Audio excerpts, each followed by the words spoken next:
Burgett Fortune Nash. Tomorrow is, of course, Halloween, which originated here in Ireland. There is no shortage of otherworldly figures or superstitions in our folklore.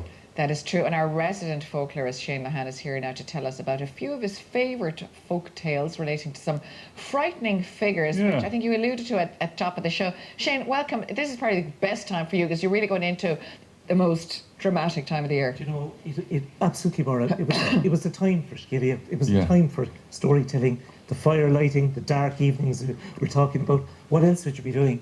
And you know, I've gone through the whole gambit here in the past, from witches to the puka and all sorts of things. But I came across something lovely, and I want to show you this because it's quite lovely for me.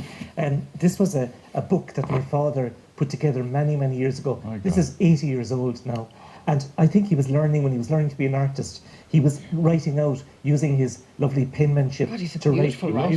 Yeah. Look at the detail in it. And beautiful drawings and different images in here as well.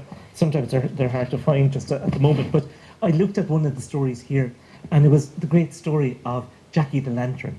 And I was thinking of it, Tig was looking at that 80 years ago. And it's one of the most wonderful stories that comes around at this particular time of the year.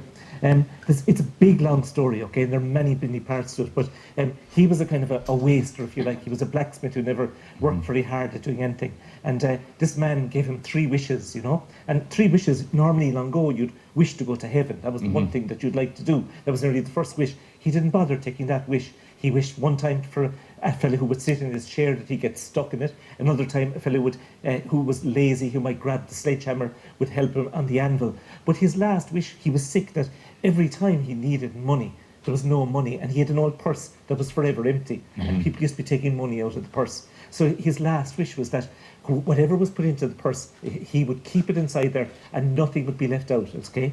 So the devil got wind of this man anyway. Now, he's got different names, okay? He can be William, or like as Willow the Wisp, as he becomes on. I remember my dad talking about Willow the Wisp. Sometimes he's Jackie the Lantern, or Jacko so the they're Lantern. the same. They're the same. I didn't know Depending, that. in my own namesake, Shana, the great story of Shana, of course, on Padder, he would have the same. So this is a well-known legend. But the last wish, anyway, he had was anything would go into the bag, would stay in there. The devil, anyway, came after a long, long story, because I can't go through it all, we haven't got time. Yes. But anyway, what happened is that he was taking Shana, or taking, we'll call him Liam for the moment, okay? Yeah, William, Liam, whatever, yeah. So what happened is he was taking him off down to hell for himself. And what happened, he had one last trick. He said, do you know what? He said, I'd love a drink, he said to the devil. I'd love to have one drink going down, a pint would do me fine, and I'll go down to hell with you, no problem at all. And like that, he said, but there's no money in my purse. And didn't I hear, he says to the devil, that money is the root of all evil, and that you could turn yourself into a coin. So the devil said, of course, that's no bother for me to do that. So the devil said, I'll turn you in now. Long ago, the drinks were very cheap. They were only a penny at the time. Yeah. So he turned himself into a coin. And with that, what did he do? But he put himself into that, and he cut the purse, and he closed him in, and the devil was stuck inside the purse. He couldn't get in. Well, what did he do next, right? Off he went, and there were some lads, and they were thrashing with flails, and he said, lads, that old purse has gone a bit stiff. Will you give it a few blows? And they were whacking away, man. And then the flails break, okay? And they said, the devil himself must be inside in that. Yeah. And Liam says to him, absolutely. He says, I'd say you're right. Off he went to a tucking mill, and he threw it into the tucking mill. That was for wool long ago. Sure, make smithereens of the whole tucking mill and everything. Yeah. And your man says, the devil must be inside in that. Get out of here. And after the last one he did, they went down to a forge, and there was lads, 4 strong lads, and they beating on the anvil, and then they put it down. Sure, they made smithereens altogether of the devil inside. And the devil anyway said to me, he said, that's it. He says, I want to know. No, he says, I don't care about you anymore. I don't want to have anything to do with you. I don't want you to come to hell. Okay. And off he said, if you let me out, I'll leave you be forever. So what did he do? So he opened it up, and out came the devil in a puff of smoke. Well, time went on anyway, and he lived a long life after that. But when he died, because he hadn't wished for heaven, he couldn't go to heaven. And when he went down to hell, and he said he was knocking on the gates of hell, the devil said, who's outside?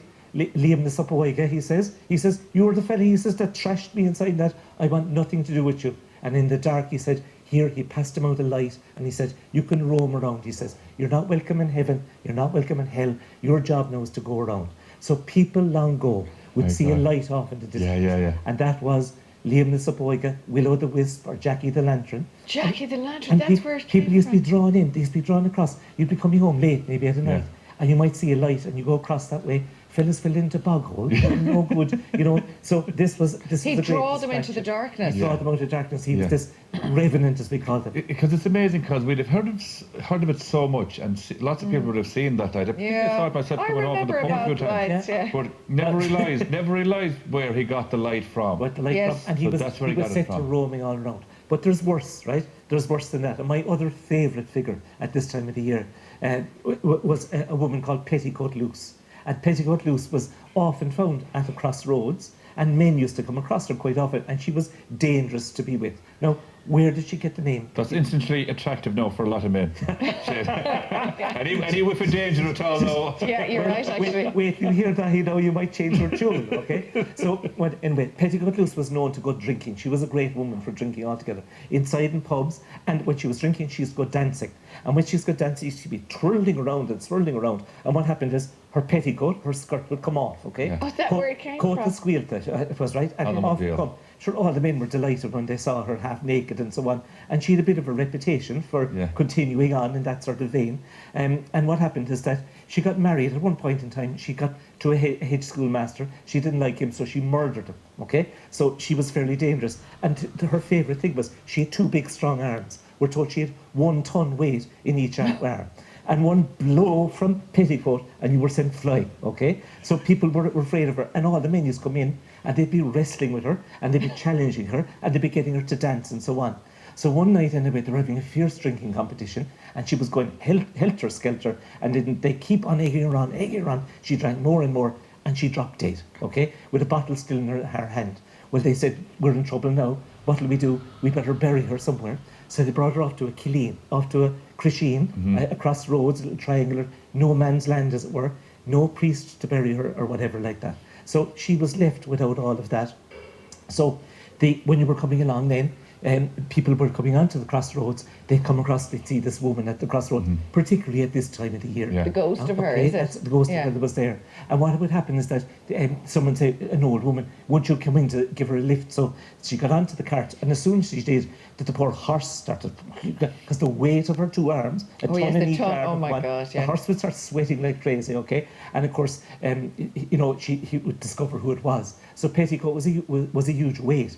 But what she would say is that because there was something kind, somebody offered her a lift, that they would have to come back the next night. So the man would go away. He was terrified not to come back, of course. He would go to the priest. The priest usually, it was the curate who usually helped out, and they would come back. So holy water put around, a scapular around their neck, and they couldn't go near her, you see. And then what happened is that the curate would come along and he would say, well, how come you're damned? What have you done? So she'd say, I used to be watering down the milk, or I used to be drinking when mass was being said, or there was all these, she had a big long list of things. Okay, I beat up my mother and father, I killed my husband. He said, look, they're all forgivable sins and so on. And she said the final sin, I think the worst one, was that she killed children. That was the God. worst one. Oh. And because of that then, she was damned forever. She could never get in. So it was a way of showing people what the worst sins were actually were. Yeah. So when she was banished then to go away, what happened is that she would go off up to Baylock and up the Knockmeal Downs, a lovely Corrie Lake that's there. That's one of the places where she's associated. Or she'd go to the Red Sea, and she was either to take a thimble, and there was a hole at the bottom of the thimble to make it worse. She was to drain the Red Sea with a thimble, that was her penance, or she was to make ropes out of sand. So all of these things would show you that, time was Hard labour. Hard labour. My God. Hard labour. We were asking actually earlier on, we were talking about Halloween and superstitions and all that. Just a few of the viewers got back to us just with different things. Well, lots of people talked about magpies, fairy forts, being afraid of them. Others said never walk under a ladder, all that. And also considered bad luck to welcome guests into your new house through the back door.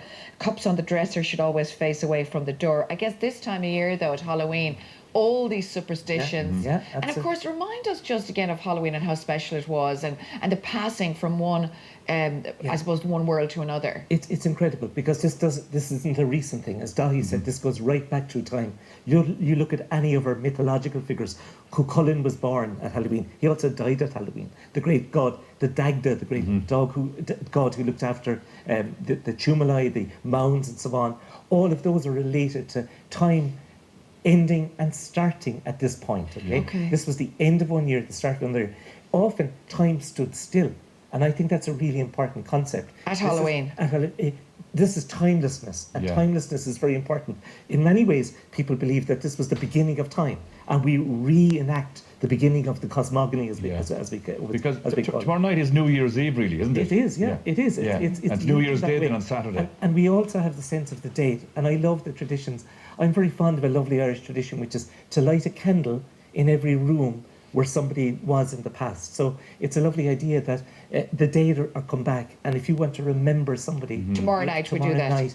You light a candle and you think about them and you say, look, that's for them. You know, we often go to churches and light candles. People lit candles in the house on Halloween Eve, and it was a way of remembering. You'd set you leave the door open, you know, you lit a fire, you went to bed early because the spirit would come back. And there was a welcome there for them in that way. Yeah. It's a lovely way of thinking about it for our viewers as well. You know, the association of all the kind of paraphernalia and commercialism of Halloween. It's great, Shane, that you're shining a spotlight on the traditions and the real deep meaning of Halloween, which is brilliant. And people used to tell the future as well, of course. That's the other thing, you know. People, we know about the barnbrack, we know about all of those things. Oh, yes, of course. But, you know, I love as well, keep some of the traditions going. I love Colcannon. That's we were what talking I'll be about on Tuesday, Oh, it'd be absolutely great. And big lakes of cholesterol up on top, you know, you couldn't have it any better. It didn't bother them too much years ago. Spoon away into that, it'd be fantastic. Shane, can we, we have to go unfortunately, but I think we should have a Scialta Le Shane every Thursday. Scialta Le Shane is our thing, and it works perfectly. You know, we'd have all heard versions of stories growing up, and Joe Shane, you just brought me right back to my childhood. Lovely, especially the Willow the Wisp. I hadn't heard that since my father from